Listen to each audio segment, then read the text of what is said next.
کیونکہ سفر سے کوئی شخص آتا ہے اچانک تو اس کے کپڑے پر گردہ ہوگا، اس کے بالوں میں گردہ ہوگا. یہ شدید و بیاض الثیاب ہے اور شدید و سواد الشعر ہے. اس سے جو بات کہنی مقصود تھی مزید اس کو واضح کیا کہ اس پر سفر کے کوئی آثار نہیں تھے کہ اچانک سفر سے چلا رہا ہو. ولا يعرفون احد، اور وہ ہم میں سے کوئی اسے پہچانتا بھی نہیں تھا.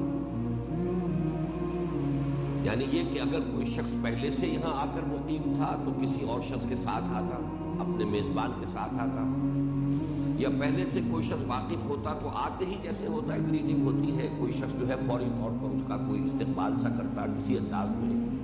کسی شخص کے چہرے مشرے سے اس طرح کا اندازہ نہیں ہوا کہ اس سے پہلے سے واقف ہے. اب دیکھیں کس قدر عمدہ یہ آ رہی ہے، اس واقعے کی غیر معمولی نوعیت کو واضح کیا جا رہا ہے. اطلع علینا رجل شدید بیاض الثیاب شدید سواد الشعر لا یری علیہ اثر السفر ولا یعرفہ منا احد.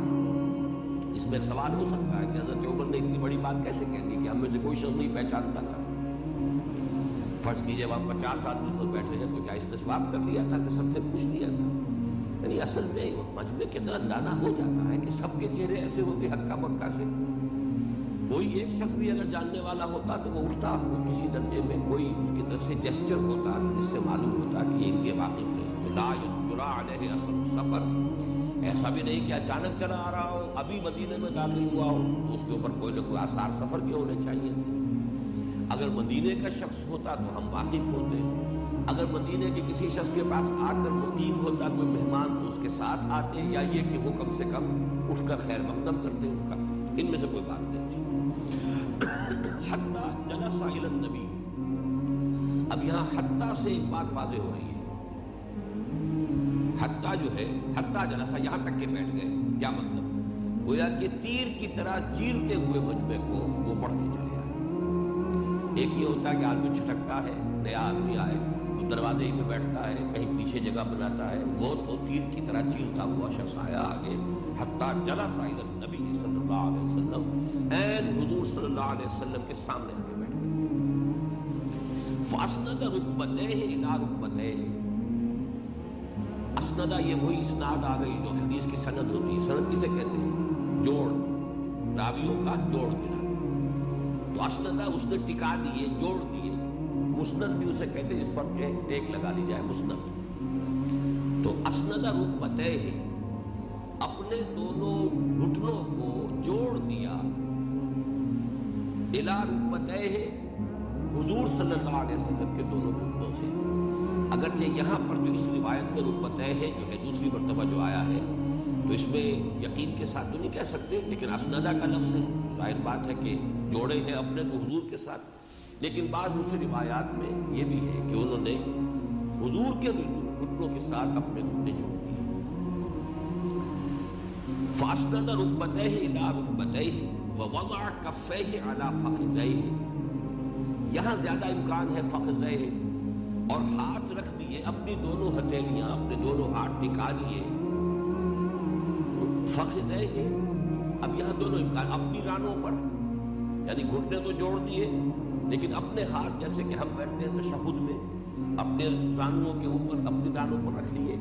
لیکن فخذیہ سے مراد حضور کی ران بھی ہو سکتی ہے، اور اس کی وضاحت دوسری حدیثوں میں ہے کہ حضور کی رانوں پر ہاتھ رکھے.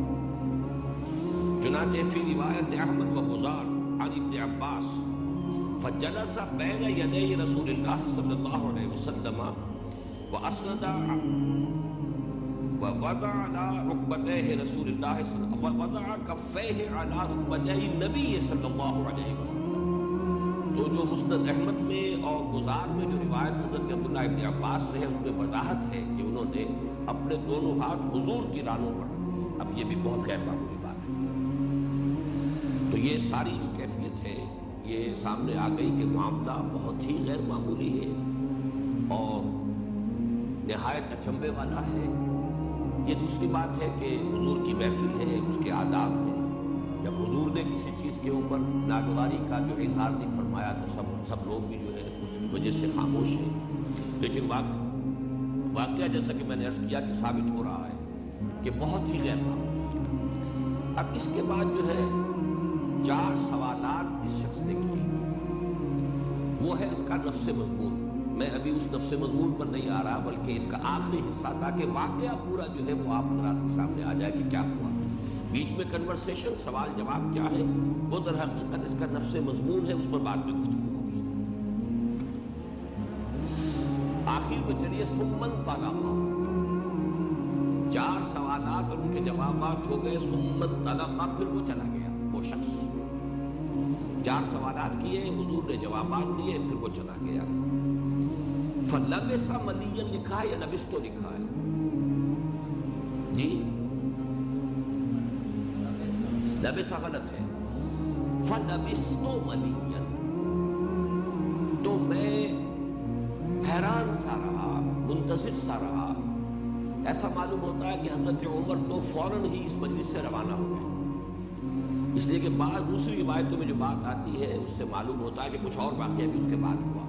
جیسے ہی یہ سب چلے گئے، حضرت عمر رضی اللہ تعالیٰ عنہ بھی اس محفل سے روانہ ہو گئے، لیکن یہ کہ خود ایک الجھن میں رہے، فلبثت ملیا، تو میں اسی سوچ میں رہا کہ یہ شخص کون تھا، یہ واقعہ کیا ہوا، یہ سوال جواب جو ہے اس نوعیت سے جو ہوئے۔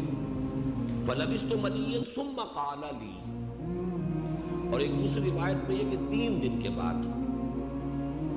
یہ نسائی اور ابو داؤد میں جو روایت حضرت عمر سے آئی ہے رضی اللہ تعالیٰ عنہ، یہی روایت ہے۔ مسلم شریف کے الفاظ تو ہم پڑھ رہے ہیں، لیکن یہ روایت جو ہے اگرچہ بخاری میں نہیں ہے، لیکن دوسری جو کتابیں ہیں حدیث کی اس میں تو موجود ہے۔ تو اس میں حضرت عمر کی روایت میں بھی یہاں پر نہیں ہے، لیکن اس روایت میں موجود ہے کہ 3 دن کے بعد اب حضرت عمر سے حضور نے پوچھا، فقال لی یا عمر، تو حضور صلی اللہ علیہ وسلم نے مجھ سے دریافت کیا ہے، عمر اتدری من السائل، تمہیں پتا چلا وہ سائل کون تھا؟ اب دیکھیے میں یہاں ترجمہ تھا کر رہا ہوں، اس لیے کہ واضح ہو گیا ہے کہ 3 دن کے بعد یہ بات حضرت عمر سے پوچھ رہے ہیں۔ اگر یہ بات دوسری بات سامنے نہ ہوتی تو یہ بھی امکان تھا کہ وہی پوچھا ہو، تم نے سمجھا بھی عمر کہ یہ کون ہے، یہ کون تھا جو چلا گیا، لیکن یہاں تو ہمیں یقین کے ساتھ معلوم ہے کہ 3 دن کے بعد پوچھا، یا عمر وتدری من السائل، اے عمر تمہیں پتا چلا، تمہیں معلوم ہے وہ سائل کون تھا؟ قلت اللہ ورسولہ اعلم، میں نے عرض کیا اللہ اس کے رسول زیادہ واقف ہیں۔ قال فإنه جبرائیل اتاکم یعلمکم دینکم، حضور نے فرمایا بھائی وہ جبرائیل تھے جو آئے تھے تمہارے پاس تاکہ تمہیں سکھائیں تمہارا دین۔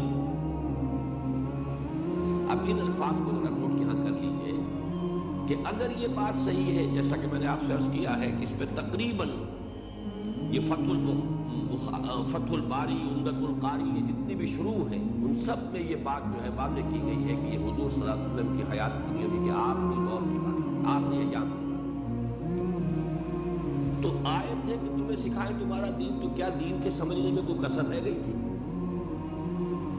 پورا قرآن نازل ہو چکا ہے، حضور صلی اللہ علیہ وسلم کی 23 برس کی جو نبوت و رسالت کی زندگی کا دور ہے، اس سے پہلے ظاہر بات ہے وحی کا آغاز نہیں ہوا تھا، وہ تقریباً اپنے اختتام کو پہنچ رہی ہے۔ تو کیا معلوم ہوا کہ دین کا کوئی بہت اہم مسئلہ تھا کہ جس کے بارے میں اللہ تعالیٰ کو یہ خیال ہوا کہ یہ ابھی پورے طور سے واضح نہیں ہے، مسلمانوں پر پورے طور سے واضح نہیں ہے، وہ بہت اہم بات ہے۔ کوئی ایسی تو یہاں پر ایسا نہیں ہے کہ کوئی فقہ کی کتاب آ کر پڑھا گئے ہوں، وہ کوئی قوانین کی تفصیل دے گئے ہوں، کچھ بھی نہیں۔ بتائیے اسلام کیا ہے، بتائیے ایمان کیا ہے، بتائیے احسان کیا ہے، اور آخرت قیامت کی نشانیاں کیا ہے، 4 سوالات ہیں۔ تو اس میں یہ کہ کون سا بڑا مسئلہ ہے، یہ ابھی سوال یا نشان اپنے ذہن میں لگا لیجئے ان الفاظ کے حوالے سے۔